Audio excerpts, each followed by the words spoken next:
Hello friend, मैं अभिषेक शर्मा आपका technical classes में स्वागत कर रहा हूं। और आज अपन यहाँ पे इस वीडियो में बात कर रहे हैं आपके सामने पार्शियली बैलेंसिंग ऑफ लोकोमोटिव्स, क्योंकि बहुत ज़्यादा इंपॉर्टेंट है। हर एक एग्जाम में पूछा जाता है, थ्योरी क्वेश्चन भी आता है और इसका जो एक न्यूमेरिकल क्वेश्चन है जो कि आपके इसके पार्ट पे बनता है, ट्रैक्टिव फोर्स क्या होता है, स्विंग कपल क्या होता है या फिर हैमर ब्लो क्या होता है, उसके ऊपर बनता है। पर बेसिक आपको पहले थ्योरी समझ में आनी चाहिए, तभी आप इसका न्यूमेरिकल कर सकते हैं, क्योंकि numerical is very very tough.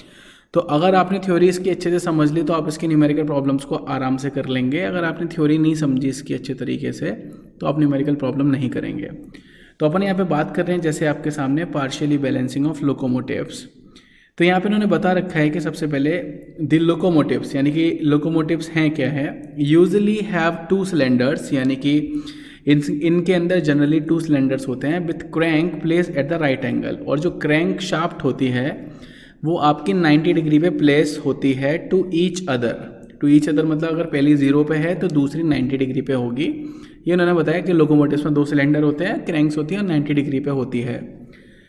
In order to have uniformity in turning moment diagram, तो इससे क्या है कि उनके जो टर्निंग मोमेंट डायग्राम होते हैं उसमें यूनिफॉर्मिटी रहती है। आगे देखेंगे the 2 cylinder locomotive may be classified, यानी कि जो आपके 2 सिलेंडर लोकोमोटिव्स हैं उनको में भी क्लासिफाइड कर रहे हैं। Number 1, first thing first, inside cylinder locomotive, जिसमें क्या होंगे आपके इनसाइड सिलेंडर लोकोमोटिव्स के अंदर आपकी जो क्रैंक्स हैं वो अंदर आ जाएंगी। क्या आ जाएंगी आपकी अंदर। उसके बाद देखेंगे आप आउटसाइड सिलेंडर लोकोमोटिव्स, तो आउटसाइड सिलेंडर लोकोमोटिव्स में आपकी जो क्रैंक्स हैं वो आपकी कहाँ पे आ जाएंगी, आउटसाइड आ जाएंगी। तो यहाँ पे इन्होंने बताया है वही चीज़ कि in the inside cylinder locomotive the 2 cylinders are placed in between the plane of 2 driving wheels as show in figures, यानी कि जो आपके व्हील्स दे रखे हैं वो आपके उस व्हील्स के बीच में आपकी क्रैंक आ जाएगी, तो इसलिए वो इनसाइड सिलेंडर लोकोमोटिव्स बोल रहे हैं। जैसे आपने देख लिया यहाँ पे कि यहाँ पे आपकी क्रैंक्स क्या है, अंदर की तरफ है, जो मैंने आपको बताया।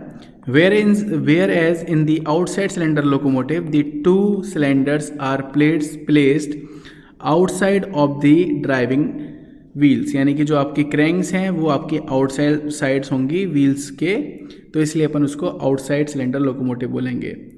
फिर वही चीज़ बताइए कि 1 on each side of the driving wheels as show in figure, जो आपका नीचे फिगर दे रखा है 22.3।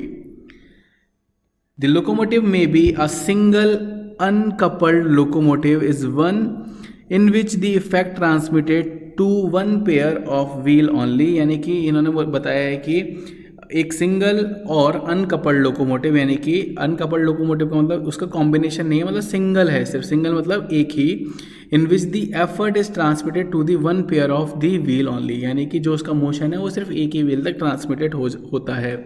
बट जबकि कपल्ड लोकोमोटिव में क्या होगा कि the driving wheels are connected to the leading and trailing wheels by the outsiding coupling rod, यानी कि जब आपके 2 लोकोमोटिव साथ काम कर रहे होते हैं तो उसमें जो ड्राइविंग व्हील्स होते हैं वो आपस में कपल्ड रहते हैं। किसकी वजह से, आपकी ट्रेलिंग व्हील्स की वजह से और आउटसाइड कपल्ड रॉड की वजह से, जो कपल्ड रॉड लगी रहती है जिसकी वजह से आपके व्हील्स घूमते हैं, उसकी वजह से। आगे देखेंगे बहुत ज़्यादा ज़रूरी चीज़ है जो कि मैं आपको बता रहा था कि स्विंग कपल और हैमर ब्लो और अट्रैक्टिव फोर्स का क्या रोल है। तो इन्होंने बताया कि effect of partially balancing of the reciprocating parts of the 2 cylinder locomotives, यानी कि जब अपन पार्शियली बैलेंस जो लोकोमोटिव फोर्सेस हैं, अपन आगे देख लेते हैं कि इसमें effect of partially balancing of reciprocating parts का क्या रोल रहता है, जो कि आपके 2 सिलेंडर लोकोमोटिव्स में बात करते हैं। जैसे कि यहाँ पे इन्होंने बोला कि partially balancing of reciprocating parts की मैं बात करूँगा तो प्रॉपरली पूरा बैलेंस नहीं रहेगा, तो लोकोमोटिव में उसका क्या इफेक्ट रहता है। We have discuss in the previous article that the reciprocating parts are only partially balance, यानी कि जो आपके रेसिप्रोकेटिंग पार्ट्स होते हैं वो पार्शियल ही बैलेंस होते हैं, फुली बैलेंस नहीं होते। Due to this partial balancing of the reciprocating parts there is an unbalanced primary force along the line of stroke, also unbalance primary force perpendicular to the line of stroke, यानी कि तो जो आपके partially unbalance force रहते हैं तो उसका जो आपका जो रेसिप्रोकेटिंग पार्ट है वो कम्प्लीटली पार्शियली रहते हैं अनबैलेंस, तो उसका कुछ ना कुछ रिजल्टेंट जो रहता है वो उसके लाइन ऑफ स्ट्रोक की तरफ रह जाता है।